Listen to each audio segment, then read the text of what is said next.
Bankers humiliated him, laughed in his face, and slammed the door. But then he uncovered $30 billion in gold and came back to silence them all. If that hit you even a little, don't forget to drop a comment, and subscribe for more true stories that hit hard.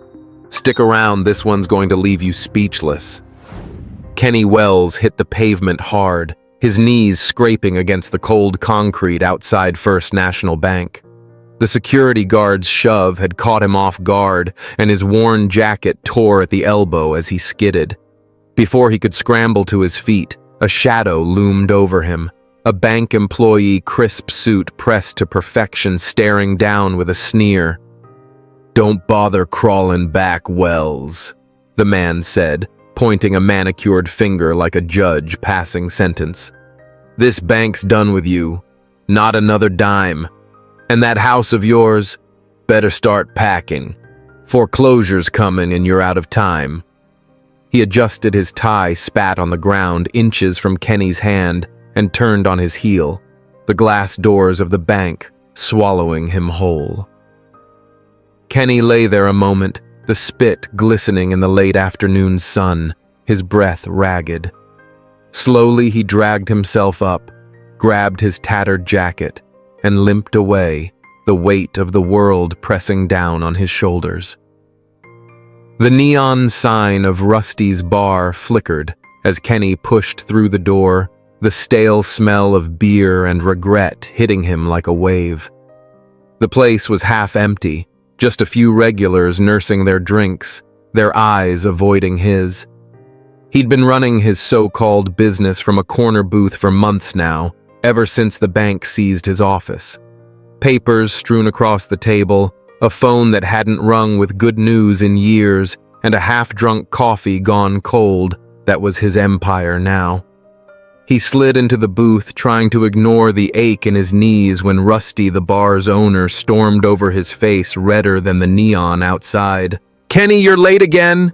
Rusty barked, slamming a meaty hand on the table, making the papers jump. "I let you use this spot out of pity, but you're not paying your tab, and I'm done playing charity. You're out by the end of the week if you don't square up." His voice carried, and the regulars glanced over their pity sharper than any blade.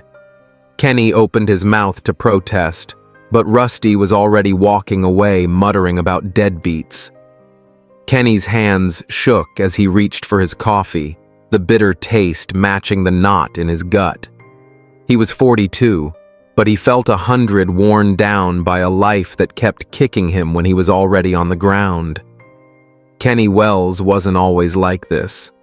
Born into a family that had gold in its veins, he'd grown up hearing stories of his grandfather striking it rich in a Nevada mine a century ago. His father had kept the business alive, turning Washoe Mining Inc.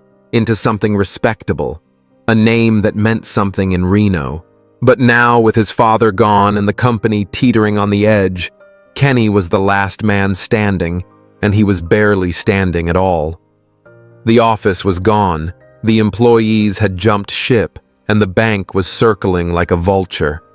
All he had left was Kay, his girlfriend of 8 years, who still believed in him when no one else did. She'd stuck by him through the late nights, the missed bills, the dreams that never quite panned out. But even her faith was starting to feel like a weight he couldn't carry. Back at their cramped rental, a one-bedroom house that smelled of damp wood and broken promises, Kenny sat at the kitchen table poring over geological surveys. Maps and reports littered the surface, their edges curling like the corners of his hope. He'd been reading about untapped mines, places the big companies hadn't touched, driven by a need to prove he wasn't a failure, that the Wells name still meant something. His father's voice echoed in his head, a memory from years ago. "Gold's out there, Kenny. You just gotta know where to look." He'd been a kid then, wide-eyed, believing his dad could find treasure in a desert. Now he wasn't so sure. Somewhere in those late-night searches, a name caught his eye, Michael Acosta. a geologist who'd made waves years back discovering a massive copper mine in Asia. The articles called him a genius, but also a maverick shunned by the scientific crowd for his wild theories about a ring of fire in Indonesia, a belt of volcanic activity that might hide gold deposits bigger than anyone dared dream. Acosta was a long shot, a man as down on his luck as Kenny, but something about his story, a mix of brilliance and desperation, felt like a mirror. If Kenny could find him, convince him to join forces, maybe they could turn things around. Maybe they could find the gold that would save Washoe Mining, save his father's legacy, save him. The idea took root, growing into an obsession. Kenny spent days tracking Acosta down, digging through old conference records and mining journals. He found a lead. Acosta was last seen in Jakarta, working odd jobs after his theories got laughed out of the industry. It was a crazy plan, but crazy was all Kenny had left. He looked at the last of their savings, barely enough for rent, let alone a plane ticket. Kay walked in, her hair tied back, her face tired but soft. "You're up late again," she said, setting a cup of tea beside him. "What's got you this time?" He hesitated, knowing she'd worry. "I'm thinking about Indonesia," he said, finally, his voice low. "There's a guy there, Michael Acosta. He's got this theory about gold, K. I think he's on to something." She frowned, her fingers tightening on the back of a chair. "Indonesia, Kenny. We can barely pay the electric bill. You're talking about chasing some guy halfway across the world." "I know it sounds nuts," he said, leaning forward, his eyes bright with a fire she hadn't seen in months. "But my dad always said the gold's out there waiting. Acosta's the key. If we find it, we're set. No more banks, no more Rusty breathing down my neck. We could get our life back." Kay's expression softened, but worry lingered in her eyes. "And if it doesn't work? What then?" He didn't answer, because he couldn't. Instead, he pulled her close, her warmth grounding him. The next morning, he made the call that would change everything. He pawned the last of his father's old mining gear, a rusted pickaxe, a gold pan etched with the family initials, and took out a loan against their house, the one the bank was already eyeing. It was enough for a one-way ticket to Jakarta. Kay didn't try to stop him, though her silence said more than words could. "Just come back to me," she whispered as he packed a duffel bag, her voice breaking. Jakarta hit him like a fever dream. The air was thick, heavy with humidity, and the chaos of a city that never slowed down. Horns blared, street vendors shouted, and the heat clung to his skin like a second shirt. Kenny checked into a cheap hotel, the kind where the walls were stained and the fan rattled like it was on its last legs. Acosta was staying there too, according to a tip from an old mining contact. Finding him was the easy part. Convincing him would be the challenge. When they met, Acosta was nothing like Kenny expected. He was older, maybe 50, with a weathered face and eyes that had seen too many disappointments.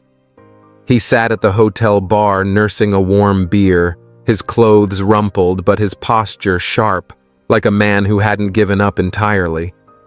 Kenny slid onto the stool beside him, his heart pounding. "Michael Acosta?" he asked, trying to sound confident. Acosta barely glanced up. "Who's asking Kenny Wells Washoe Mining?" he said, extending a hand that Acosta ignored. "I read about your work. That copper mine in '78, you're the real deal. I think we could do something big together." Acosta snorted, setting his beer down. "You're one of those, huh? Another dreamer chasing fairy tales. I don't work with brokers anymore. They talk big, then leave you holding the bag." Kenny leaned in, undeterred. "This ain't just talk. My family's been in mining for generations. My dad built Washoe from nothing and I'm trying to keep it alive. I read about your Ring of Fire theory. I believe in it, Mike. There's gold out there and we can find it. Acosta's eyes narrowed, studying him. You believe in it, boy? You don't even know what you're signing up for. Indonesia's not some backyard dig. Its jungles permits politics. You got money to burn. Kenny swallowed, thinking of the pawned gear, the maxed-out loan. I got enough to start. You show me where to dig and I'll make sure the bills get paid. Acosta laughed, a dry, bitter sound. You're crazy, Wells. But you got a hat? He pointed to Kenny's bare head, then stood, grabbing his own worn cap. You'll need one where we're going. They headed to Busang, a remote stretch of Borneo's jungle, where the air was alive with the hum of insects and the threat of rain. The journey was brutal, muddy trails, leeches, and a heat that made every step feel like wading through molasses. They set up camp in a clearing, a sagging tent, and a fire that barely kept the darkness at bay. Acosta was all business, pointing out rock formations and soil layers, explaining his theory about volcanic deposits. Kenny listened, half understanding, driven by a gut feeling that this was his shot. Weeks passed with nothing to show for it. They crushed rocks, sent samples to a lab in Jakarta, and waited. Kenny's money ran thin, and the workers local men hired for cheap grumbled about delayed pay. Then the malaria hit. It came on fast, a fever that left Kenny shaking in his tent, his body alternating between fire and ice. Acosta brought him water, forced him to eat, but Kenny could see the doubt in his eyes. We're burning through cash, Wells, Acosta said one night, his voice low. No gold yet. You sure about this? I'm sure, Kenny croaked, though his vision blurred and his hope flickered. He thought of Kay waiting back home, of the bank's threat, of his father's legacy slipping through his fingers. He couldn't quit now. Then one morning, everything changed. Acosta burst into the tent holding a lab report, his hands shaking. Kenny, get up. You gotta see this. He shoved the paper into Kenny's hands, and there it was, a trace of gold in the latest sample, a faint glimmer of promise in the dirt. Kenny's heart raced, his fever forgotten. We got it, Mike, he whispered, his voice thick with awe. We got gold. Acosta's face split into a rare grin. Maybe we do, Wells. Maybe we do. For the first time in years, Kenny felt alive. The jungle, the sickness, the debt, it all faded. He saw his father's proud smile. Kay's faith rewarded the bank eating their words. This was it, the moment he'd been chasing. But as he stared at the report, a small voice in the back of his mind whispered a warning. Nothing, this good, came without a price. The phone line crackled, but Kenny's voice burst through, loud and electric, as if he could will the jungle's heat through the receiver to Reno. Kay, we did it, he shouted, his words tumbling over each other. We found gold, baby. It's real. It's there, glittering in the dirt. We're gonna be set for life. He laughed, a wild, boyish sound that hadn't surfaced in years, and Kay, sitting on their sagging couch, felt her heart leap, her lips curling into a grin so wide it hurt.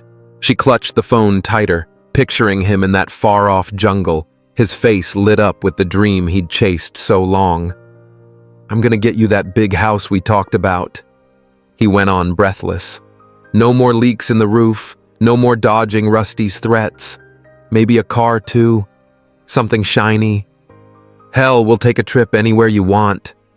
Kay's laughter spilled out, but when she asked, when are you coming home? Kenny? His tone shifted, vague and distracted. Soon, darling. Gotta tie up some loose ends here. I'll send you some money. Keep you afloat till I'm back." Before she could press, he was gone, the line dead, leaving her alone with the hum of the fridge and a flicker of unease. Money started pouring in faster than Kenny could count. Investors, once too high and mighty to give him the time of day, were now calling their voices smooth and eager. A hedge fund guy from New York wired $50,000 just to get in early. Another from Chicago sent twice that begging for a meeting. Kenny wired a chunk to Kay, $10,000 more than they'd seen in years, hoping it'd ease her worries. But the calls kept coming, and his phone buzzed day and night, pulling him deeper into a world that felt like a fever dream. He tried calling Kay back, but the meetings, the deals, the endless handshakes, he was drowning in them. Sometimes he'd see her name flash on his screen and let it go to voicemail, telling himself he'd call later when things settled. Later never came. Jakarta's nightlife swallowed him whole. The city pulsed with lights and music, and Kenny, flush with cash, dove in head first. He found himself at rooftop bars where the drinks cost more than his old rent, surrounded by men in tailored suits and women with smiles that promised everything. One night at a club where the bass thumped like a heartbeat, he downed too many whiskeys, the room spinning as a woman with long blonde hair and a dress that clung like a second skin pulled him to a quieter corner. Her name was Rachel, or maybe she never said. It didn't matter. She laughed too loud at his stories, her hand lingering on his arm, and before he knew it, she was leading him, stumbling and slurring to her hotel room across the city. Inside, the air was cool, the lights dim, and Rachel pushed him onto a plush sofa, her perfume sharp and dizzying. She straddled him, her fingers tugging at his shirt buttons, popping loose as she leaned in, her lips grazing his neck. "Just one night, cowboy," she whispered, her voice a low purr. "No strings." Kenny's head swam, the whiskey blurring his thoughts, but a flicker of clarity broke through Kay's face, her quiet faith, the years she'd stood by him when he had nothing. "I got a girl," he mumbled, pushing weakly at Rachel's shoulders. "Can't do this." She laughed undeterred, her hands sliding lower. One night she repeated, her breath hot against his ear. The room tilted, and he was losing the fight with himself when the door swung open with a bang. Kay stood there, her suitcase still in hand, her face frozen in shock. The smile she'd worn, imagining a surprise visit to lift his spirits, crumbled into something raw and broken. Her hand flew to her mouth, stifling degrees of Fahrenheit. Sob as her eyes locked on Rachel. Then Kenny, his shirt half unbuttoned, Rachel's hands still on him. "Kay," Kenny shouted, shoving Rachel off and lurching to his feet, his legs unsteady. "It's not what it looks like." Rachel smirked, smoothing her dress unbothered as Kay backed away, her eyes glistening. "Please listen to me," Kenny begged, reaching for her, but Kay's hand cracked across his face, the slap sharp enough to silence the room. "How could you?" she whispered, her voice trembling, tears spilling down her cheeks. "I was there when you had nothing, Kenny. Nothing. I believed in you, waited for you, and this is what you're busy with." She gestured at Rachel, who leaned against the sofa, watching the scene like it was a cheap soap opera. Some blonde who's all flash and no heart. Kenny's hands shook as he reached for her again. "It's a mistake, Kay. I swear I was drunk. She dragged me here. I didn't want this." Kay shook her head, her sobs breaking free. "You broke us," she said, her voice barely above a whisper. "I came here to surprise you, to be with you, and this is what I find. We're done, Kenny." She turned to leave her suitcase rattling behind her, but Kenny grabbed her arm, desperate. "Wait, please. You can't just go. Where you gonna stay? It's not safe out there." She yanked her arm free, her eyes blazing through the tears. "Anywhere's better than here with you." But Kenny wouldn't let go, his voice cracking as he pleaded. "Let me at least get you a place to stay, Kay. You can hate me, you can leave me, but I need to know you're safe." She stared at him, her anger warring with exhaustion, and finally nodded, too tired to fight. They walked to a nearby hotel in silence, the city's noise a cruel backdrop to their broken connection. Kenny paid for her room, his hands fumbling with the credit card, and watched her disappear behind the door without a word. Back at his own hotel, Rachel was gone, her perfume lingering like a bad memory. Kenny stood at the floor-to-ceiling window, Jakarta's skyline sprawling below a glittering maze of lights that felt empty now. He sank to the floor, his head in his hands, fingers pulling at his hair as if he could rip out the guilt. Kay's face, her slap, her tears, they burned worse than the whiskey. The next day, he threw himself into the parties harder, the drinks stronger, the music louder, as if he could outrun the hole in his chest. The women, the laughter, the clinking glasses, it was all noise drowning out the man he used to be. Meanwhile, the news of the Busang gold strike exploded. Washoe Mining Inc., once a laughingstock, became the talk of Wall Street. Stock prices soared, climbing faster than Kenny could track, and reporters dubbed him the man with a nose for gold. Invitations poured in galas, TV interviews, dinners with men whose watches cost more than his old house.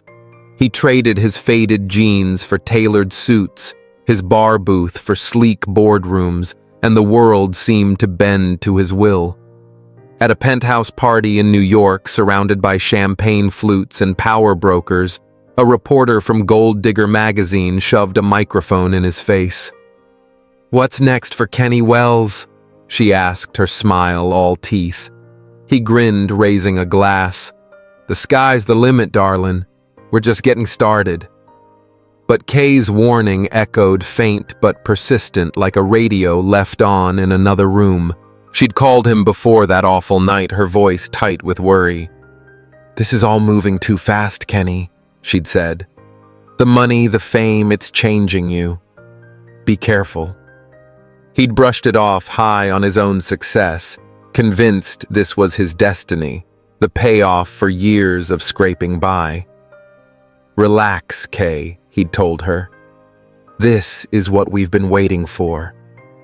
Now, with her gone, those words tasted like ash. The big players started circling.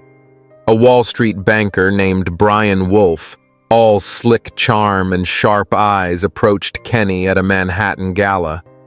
"Washoe's hot, Kenny," he said, swirling a scotch. "But you need partners to scale. Let us take a stake, manage the load." The deal was tempting millions to expand new equipment, more mines, but it came with strings.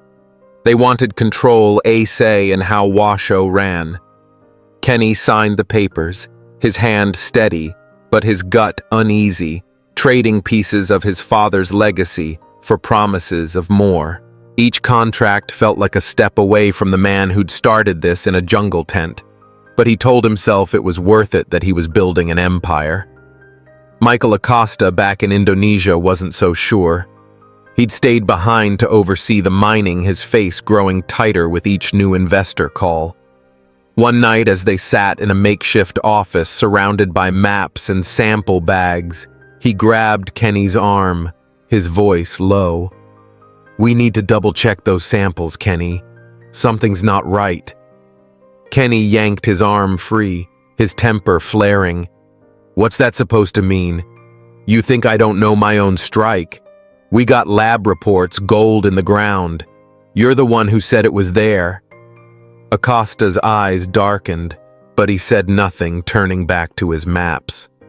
Kenny stormed out, his pride stinging, refusing to let doubt creep in. The whispers grew louder. A group of independent auditors arrived, sent by the new investors to verify the find. Kenny welcomed them to Busang, his chest puffed out, certain the gold would speak for itself. He led them through the jungle, pointing to the spots where samples had glittered, his voice full of fire. "This is it, boys," he said, kicking at the dirt. "This is what dreams are made of." But Acosta was nowhere to be found, his tent empty, his gear gone. Kenny brushed it off, telling himself Mike was just chasing another lead, but a cold knot formed in his stomach. The auditor's report came a week later, delivered in a sterile conference room in Jakarta. Brian Wolf was there, his face unreadable as the lead auditor cleared his throat. "Mr. Wells, the samples from Busang show traces of alluvial gold, river gold, not mined. It's been planted." The room spun, Kenny's breath catching in his throat. "What are you saying?" he asked, his voice hoarse. The auditor's eyes were cold. "It's a fraud. The gold was placed there to fake a deposit." Kenny's legs buckled and he gripped the table, the world he'd built crumbling around him. His mind raced to Acosta, to the man he'd trusted, the friend who'd vanished. The dream that had lifted him so high now felt like a noose tightening with every accusing stare.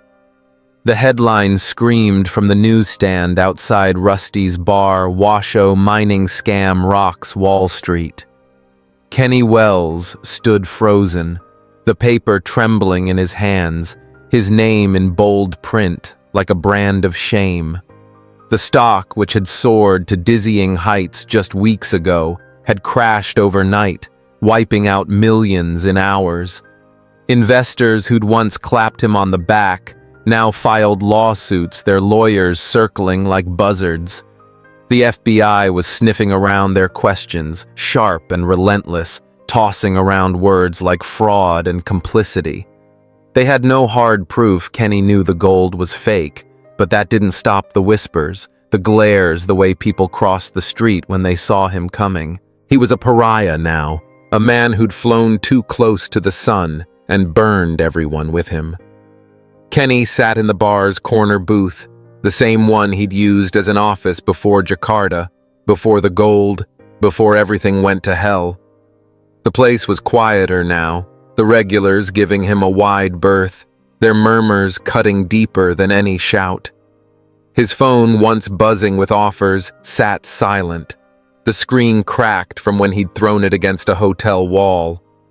Michael Acosta was gone, vanished like smoke, leaving behind nothing but a tattered backpack and a few cryptic notes scrawled in a language Kenny couldn't decipher.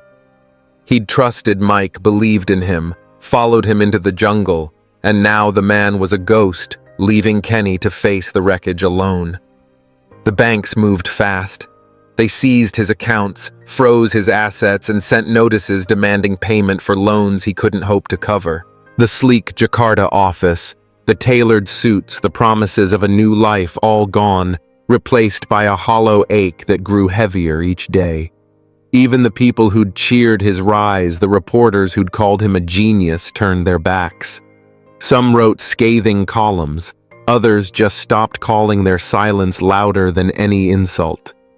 Kenny felt like he was drowning in a sea of his own making, each wave a reminder of the man he'd thought he could be. Kay was the only one who stayed. Despite the betrayal in Jakarta, the sting of seeing him with that woman, she came back. Not out of love, not anymore, but out of something deeper, loyalty, maybe, or pity. She found him in a Jakarta hotel, slumped in a chair, staring at a bottle of cheap whiskey. "Come home, Kenny," she said, her voice soft but firm like a mother coaxing a lost child. "You can't stay here." He didn't argue, didn't have the strength. She packed his bag, booked the tickets, and brought him back to Reno, to the old house his father had left behind, a sagging, weather-beaten place that smelled of dust and memory. The house was a museum of failure. The roof leaked, the paint peeled, and every creak of the floorboards seemed to whisper his father's disappointment. Kenny spent his days in a haze of booze and regret, avoiding the mirror because he couldn't stand the man looking back. He'd sit in the garage surrounded by rusted tools and boxes of junk, nursing a bottle and trying to outrun his thoughts. Kay kept the place running, paying bills with what little she'd saved. Her footsteps quiet as she moved through the house. She didn't push him to talk, didn't ask what happened in Indonesia. She just watched, her eyes heavy with a sadness that made him feel smaller than he already did. One night, the air thick with the threat of rain, Kenny stumbled into the garage, the whiskey bottle empty in his hand. He kicked over a stack of boxes, cursing under his breath when an old trunk caught his eye. His father's untouched since the funeral. It was battered. The leather cracked, the lock rusted shut. He pried it open with a crowbar, the hinges groaning as if guarding secrets. Inside were relics of a life he'd tried to live up to, old mining maps, a faded photo of his parents smiling in better days, a pair of worn gloves that still carried the grit of Nevada dirt. His fingers brushed against a small metal box tucked in the corner, cold and heavy. He opened it, expecting nothing, but found a stack of yellowed stock certificates and a folded map slipped behind the family photo like an afterthought. The certificates bore the name of a company he didn't recognize, the map marked with plots of land he'd never heard of. He tossed them aside, too tired to care, and sank onto the cold concrete, the weight of his failure pressing him down. Kenny woke the next morning with a headache that felt like a hammer to the skull, the garage floor hard against his back. The metal box lay open beside him, its contents spilled across the concrete like a puzzle he didn't have the energy to solve. Kay found him there. Her arms crossed her face, a mix of worry and frustration. "You can't keep doing this, Kenny," she said, kneeling to gather the scattered papers. "You're gonna drink yourself into a grave." Her voice was gentle but edged with steel, the kind of tone that had kept him going through the worst years. She paused, her eyes catching on the stock certificates, her brow furrowing as she read the fine print. "These are from Comstock Tech," she said, her voice slow, like she was piecing something together. "I know that name. They're big now, some kind of tech giant." Kenny squinted at her, his head throbbing. "What's that got to do with anything? Just some old paper my dad kept." But Kay shook her head, her accountant's mind clicking into gear. "Your dad never threw anything away without a reason. Let me check this out." She tucked the certificates under her arm along with the map and disappeared into the house, leaving Kenny to stare at the empty bottle in his hand, wondering if he'd ever stop disappointing her. Kay spent days digging, calling old contacts from her bookkeeping days, poring over financial records online. Kenny watched her from the couch, half listening as she muttered about stock splits and mergers. Comstock Tech used to be a mining outfit, she explained one evening, her eyes bright with something he hadn't seen in months. Hope. "Your dad's shares are from before they switched to tech. They're worth something now, Kenny. A lot." She showed him a printout, numbers that made his head spin, $20 million, maybe more, tied to those dusty certificates. He couldn't believe it, didn't want to, afraid to trust another dream after the last one crushed him. The map was another mystery.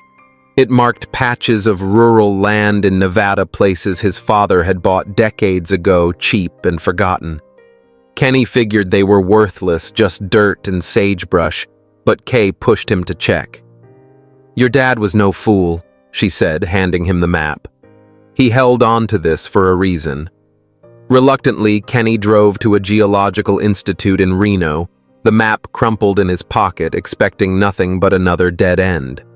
The scientist he met, a gray-haired woman named Dr. Ellis, studied the coordinates with a frown. "These plots sit on a fault line," she said, adjusting her glasses. "Could be significant. We'll need samples, but there's potential for gas or minerals." She ran tests, and a week later her call came. The land held untapped deposits of natural gas and rare minerals worth billions, if developed right. Kenny sat in his truck outside the institute, the phone shaking in his hand, the weight of another chance almost too much to bear. Back at the house, Kay was cleaning out the garage, trying to make space for a future that might not be so bleak. She found a battered backpack tucked behind a stack of tires Mike's left behind when he vanished. Inside were a handheld mineral detector, its screen cracked but functional, and a torn notebook filled with Mike's cramped handwriting. Kenny flipped through it, his heart pounding as he recognized the coordinates for Busang. The notes weren't about gold. They mentioned anomalous readings and rare earth elements, neodymium, dysprosium, things Kenny had never heard of. He sat back, his mind racing. Mike had known something had seen something in that jungle the labs hadn't caught. Kenny didn't tell Kay everything, not yet. He needed to be sure, needed to know this wasn't another lie. He contacted an independent geologist, a guy named Tom Harper, who worked off the grid, no ties to the big firms. Harper agreed to meet in Jakarta, no questions asked, for a price Kenny could barely afford. Kay wanted to come, but he shook his head. "I gotta do this alone," he told her, his voice quiet but firm. She didn't argue, just handed him the backpack, her eyes searching his. "Don't lose yourself again," she said, and he nodded, knowing he didn't deserve her trust. Busang was as unforgiving as he remembered humid wild, the jungle closing in like it wanted to swallow him whole. Harper, a wiry man with a sunburned face, met him at the edge of the site, his equipment slung over one shoulder. They trekked to the old dig spots, the ground scarred from their earlier work. Harper ran tests, his machines beeping and whirring, while Kenny watched, his stomach knotted with hope and dread. Days later, the results came. No gold, just as the auditors had said, but massive deposits of neodymium and dysprosium. Rare earths, critical for tech, worth more than any gold mine. The scam had hidden a real treasure, one Mike had stumbled on and never shared. Kenny stood in the jungle, the weight of it all crashing down. The gold had been a lie, but the land held truth, a fortune he'd almost missed. He thought of Mike, the man who'd betrayed him, but left clues in that notebook, clues that led to this. Was it guilt?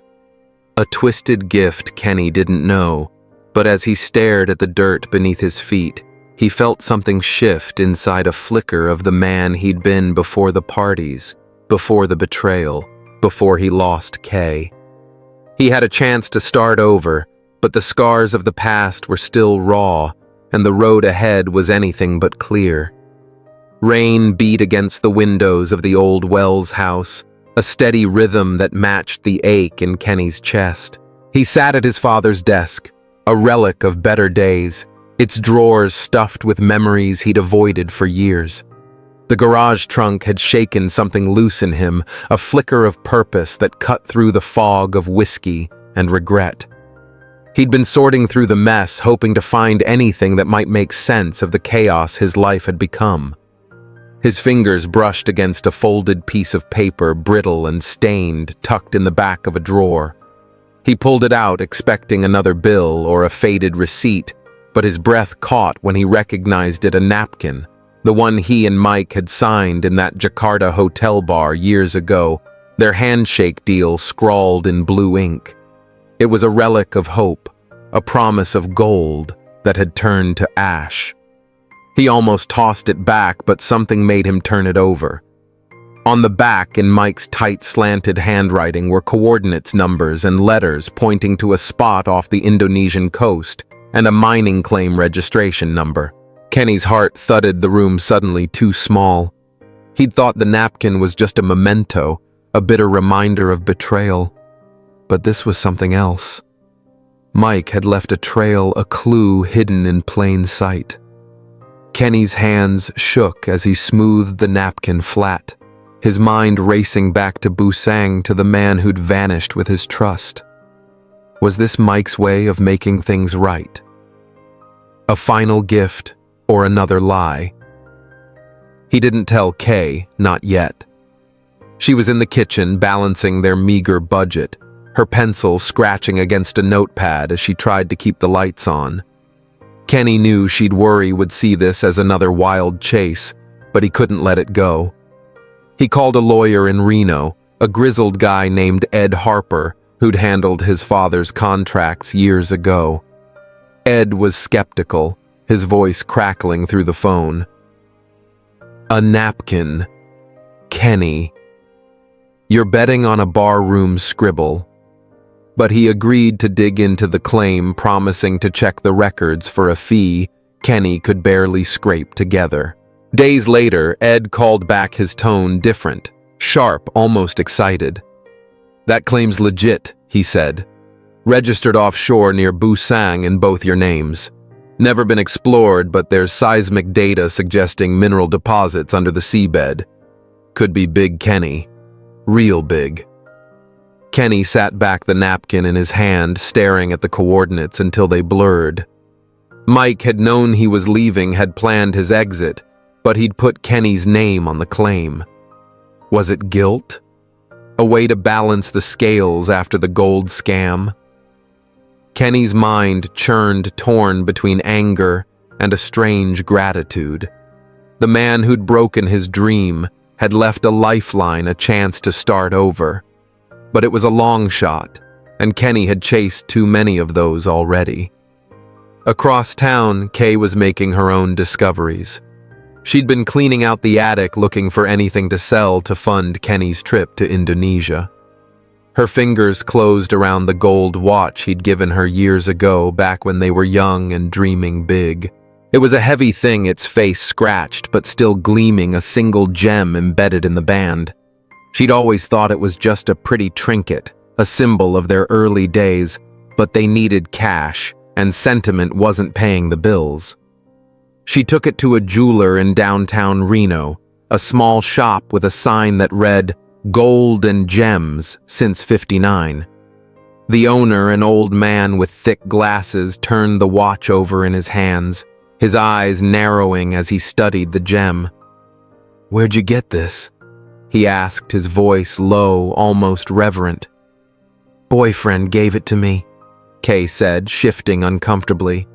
"Just something he picked up. Worth anything." The jeweler didn't answer right away. He pulled out a loupe, examined the stone, and let out a low whistle.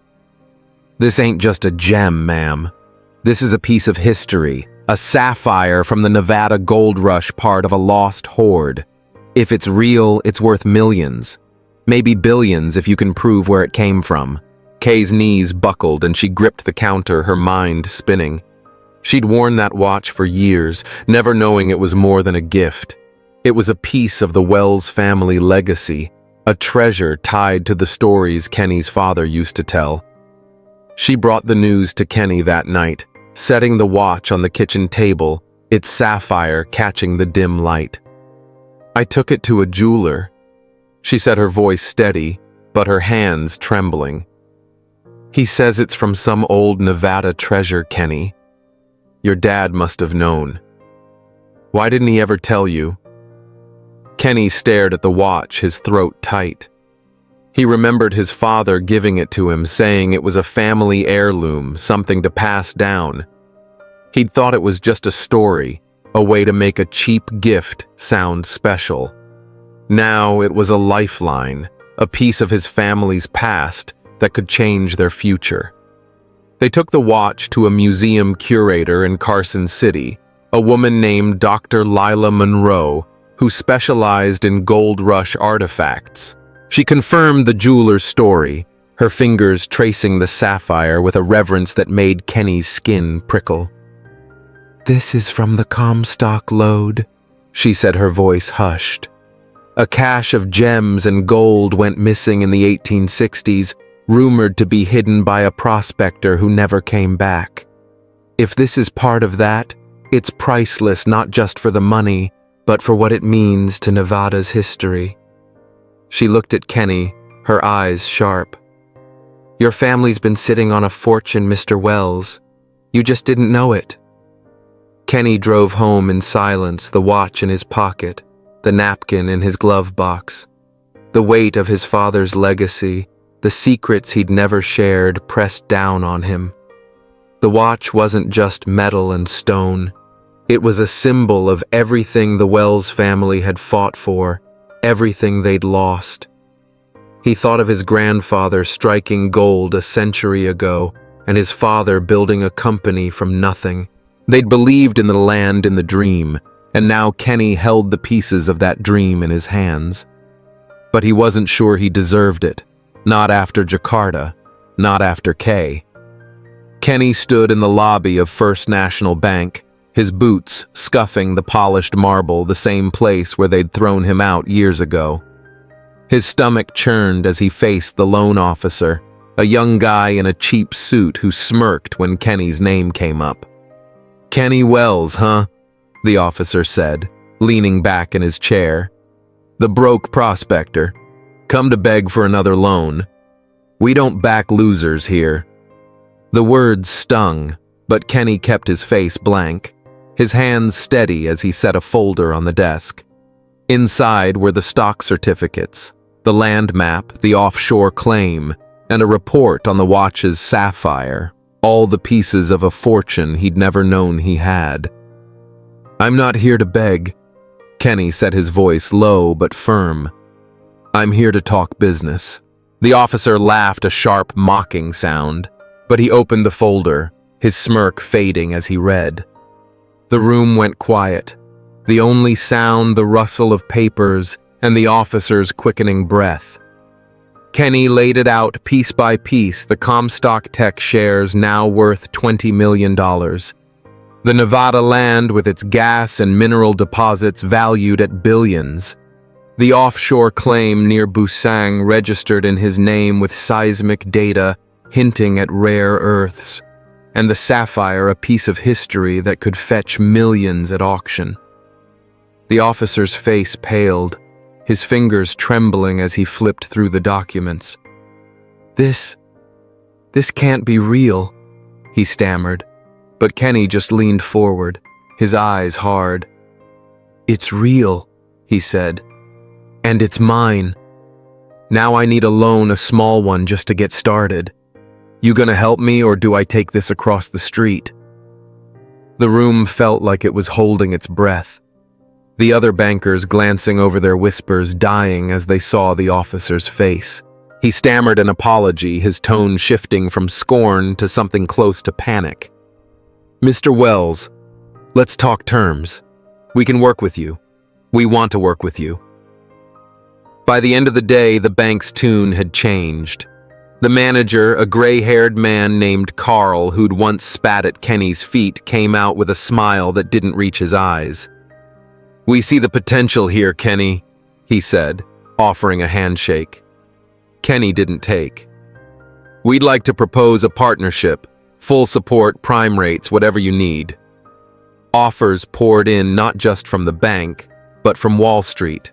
The same sharks who'd laughed him off before now, calling with promises of millions. They saw dollar signs, not him, not his father's legacy, not the years of sweat and loss that had brought him here. Kenny sat in the truck outside the folder on the seat beside him, his hands tight on the wheel. He'd been here before, dazzled by money, seduced by the spotlight, only to watch it all crumble. He thought of Jakarta, the parties, the woman who'd cost him Kay. He thought of Mike, the friend who'd betrayed him, but left a lifeline in that napkin. He wasn't the same man anymore, not quite. The hunger for glory was still there, but it was tempered now, scarred by lessons hard learned. He drove home to Kay, who was waiting in the kitchen, her laptop open to spreadsheets she'd been building for their new venture. She'd taken on the role of financial manager, her sharp mind turning chaos into order. "What did they say?" she asked, her voice cautious but warm, the first real warmth he'd felt from her since Jakarta. He told her everything, the banks groveling, the Wall Street calls, the offers piling up. She listened, her eyes steady, but when he finished, she shook her head. "You don't need them, Kenny. Those people, they're just chasing the next big score. They'll drop you the second it gets tough." She was right, and he knew it. He'd seen what happened when you trusted the wrong people, when you let the glitter blind you. "I'm done with that crowd," he said, his voice rough but certain. "I'm thinking local folks who know this land, who get what it means. People like us." Kay's lips twitched, not quite a smile, but close. "Good," she said. "Let's do it right this time." They started small, partnering with a co-op of Nevada ranchers and miners, people who'd known his father, who understood the value of the land and the legacy it carried.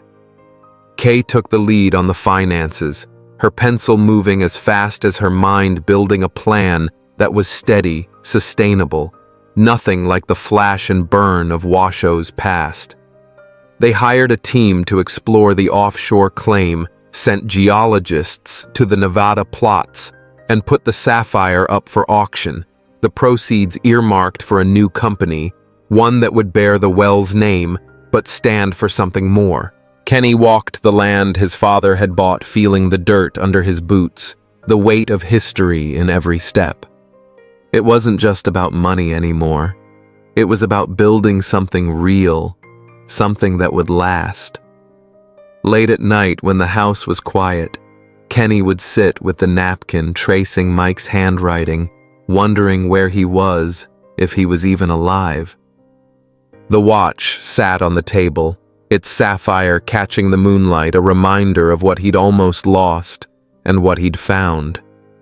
Kay would join him sometimes, her hand resting on his shoulder, a silent promise that they were in this together.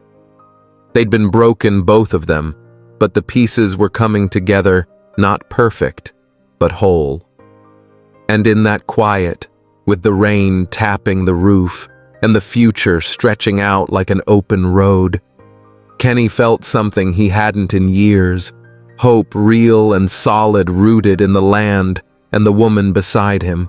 The sun hung low over Busang, casting long shadows across the jungle village, where Kenny Wells had once lain feverish, clinging to life in a sagging tent.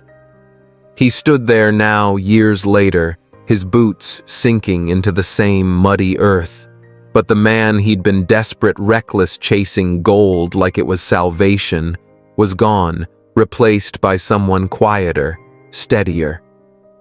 The village hummed with new life. A small schoolhouse with a tin roof gleamed at the edge of the clearing, and a medical clinic, its walls still smelling of fresh paint, stood nearby.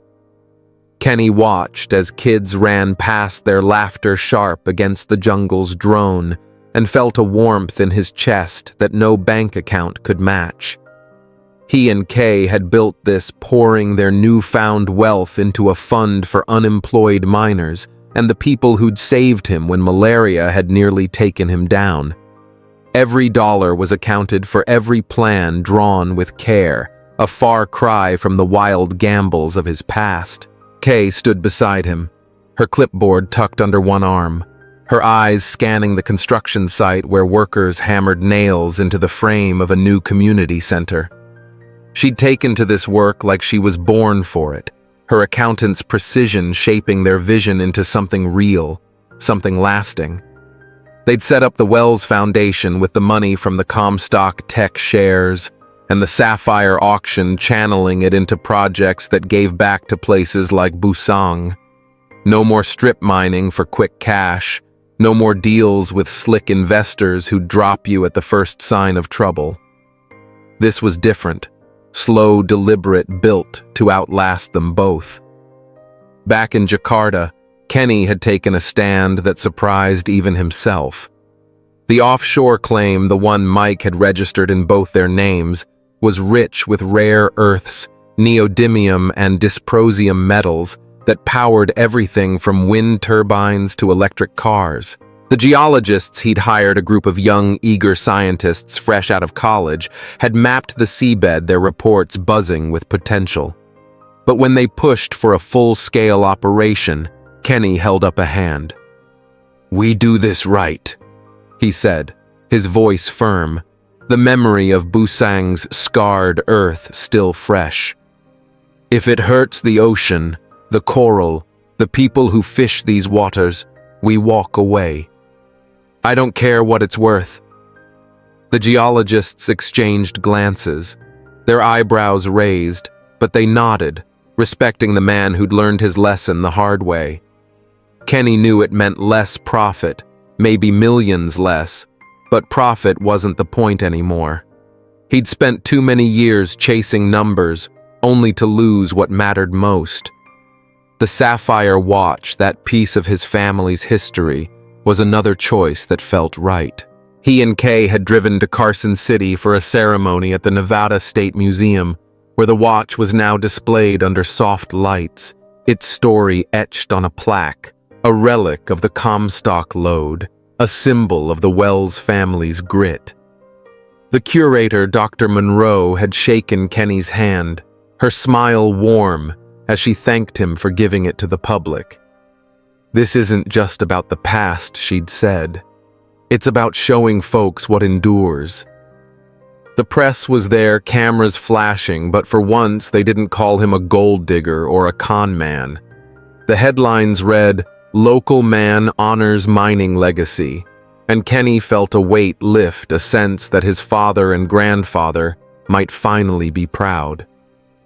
That night back in their Reno hotel, Kenny sat across from Kay at a small table, the city's lights flickering through the window. The silence between them was comfortable but heavy with everything they'd been through. He reached for her hand, his fingers rough against hers, and took a breath. "I used to think gold was everything," he said, his voice low, almost a whisper. "Thought it'd fix me, make me somebody. But I was wrong, Kay. The real treasure's you, your faith in me even when I didn't deserve it. I almost lost that, and it's worth more than any mine." Kay's eyes softened, but she didn't speak, just squeezed his hand, her silence saying more than words could. They sat like that for a long time, two people who'd been broken and rebuilt, stronger for it. The old Wells house wasn't what it used to be. Kenny stood in the front yard, the morning sun warm on his face, and looked at the place with new eyes. The sagging roof had been replaced, the peeling paint covered with a fresh coat of white, and the creaky porch was now a wide deck where students gathered their notebooks open as they listened to a geologist lecture on sustainable mining. The house was a center now, the Wells Institute for Responsible Resource Development, a mouthful of a name that Kay had come up with her practical mind, turning their dream into reality. Inside the walls were lined with maps and photos, including one of Kenny's father, his smile frozen in time, no longer a reminder of failure, but a beacon of what could be. Kenny walked to the corner of the room where a glass case held mementos of his journey, a chunk of neodymium ore from Busang, a copy of the offshore claim, and the napkin he and Mike had signed, its edges frayed, but its meaning intact. He paused at the photo of his father, his fingers brushing the frame. "I think you'd like this, Dad," he murmured, his voice thick. For years he'd carried the weight of proving himself, of living up to a legacy that felt too big. Now, standing in a place built on honesty and purpose, he felt free, like he'd finally stepped out of his father's shadow and into his own light. A week later, a plain envelope arrived from Indonesia. No return address, no note.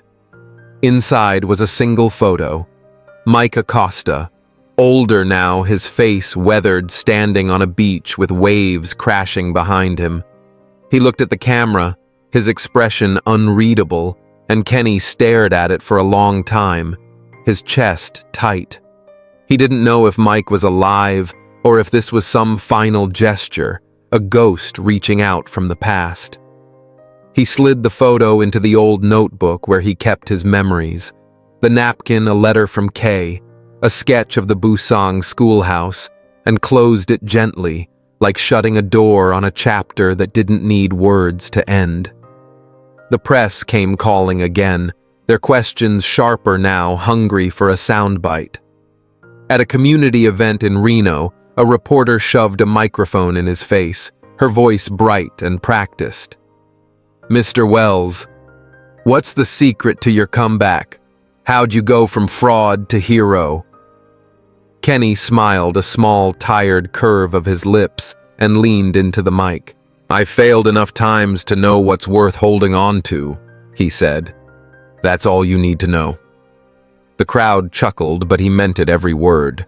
He'd turned down Wall Street's offers, their promises of IPOs and quick cash, knowing they'd only drag him back to the life that had nearly destroyed him. Instead, he and Kay worked with locals, ranchers, miners, small business owners who knew the land and its people. They'd started small funding, the Busang projects then expanded to Nevada, where the Institute trained a new generation in mining that didn't rape the earth. The offshore claim was in development, but slowly with strict rules to protect the ocean. The Nevada land, rich with gas and minerals, was leased to a co-op that shared profits with the community. Kay handled the numbers, her spreadsheets a roadmap for a future that wouldn't collapse under its own weight. She'd become more than a partner. She was the heart of it all, her quiet strength keeping Kenny grounded. One afternoon, they drove to a patch of land they'd bought near the old Wells property, a stretch of desert that had once been nothing but sagebrush and dreams. Now it was a community plot where locals grew crops and kids learned about the soil. Kenny and Kay knelt in the dirt, planting a row of saplings, their hands brushing as they packed the earth. The sun was setting, painting the sky gold, and Kenny looked at her, her face smudged with dirt, her eyes bright with purpose. "We did good, didn't we?" he said, his voice soft, almost afraid to break the moment. Kay nodded, her smile, small but real. "Yeah, we did." They stood, dusting off their hands, and looked out at the land, the saplings standing tall against the horizon. The gold dream was still there, but it wasn't about digging up wealth anymore. It was about planting something, nurturing it, watching it grow. Kenny took Kay's hand, her fingers warm in his, and they walked back to the truck, the desert stretching out around them, alive with possibility. The Institute grew its classes, filled with young faces eager to learn to do better than the generations before. Kenny taught, sometimes sharing stories of his failures as much as his successes, his voice steady as he told them about Busang, about the napkin, about the watch. He didn't sugarcoat it, the greed, the betrayal, the long road back. The students listened, their pencils scratching, and he hoped they'd take it to heart, that they'd see the land as more than a paycheck. At night, he and Kay would sit on the Institute's deck, the stars bright above the desert. They didn't talk much about Jakarta, about the fight that had nearly broken them, but it was there, a scar that had healed but never faded. They'd rebuilt something stronger, not just a business, but a life, one rooted in the things that lasted: trust, purpose, each other. The gold was still out there in the earth, in the sea, but Kenny didn't need to chase it anymore. He'd found what he was looking for right here in the quiet of a life he'd earned, one hard-won step at a time. Hey, friends. Wow, what a journey, right? If you're still here with me at the end of this story, I just want to say thank you for sticking through every high and every heartbreak. Kenny Wells's story wasn't just about gold. It wasn't even really about success in the traditional sense. It was about redemption, resilience, and the deep, often painful realization that what we chase isn't always what we need. To me, the most powerful lesson here is that true wealth isn't what's buried underground. It's what we build in the people around us, the communities we serve, and the legacy we leave behind. Kenny started off as a desperate man clinging to a crumbling dream. He made mistakes, big ones. He hurt people, especially the woman who never gave up on him. But what makes his story human and hopeful is that he didn't let failure define him. He learned. He changed. There's something so deeply human about that. We all mess up. We all lose our way. But Kenny's journey reminds us it's never too late to come back to do better and to build something real. That's the heart of this story. Now I really want to hear what you think. What part of Kenny's journey hit you the hardest? Was it the fall, the redemption, the quiet strength of Kay? Drop your thoughts in the comments. I'd love to chat with you all about it. And hey, if this story meant something to you, maybe share it with someone who needs a little hope today. Because sometimes the real gold isn't what we dig for, it's what we find in ourselves. See you in the next one.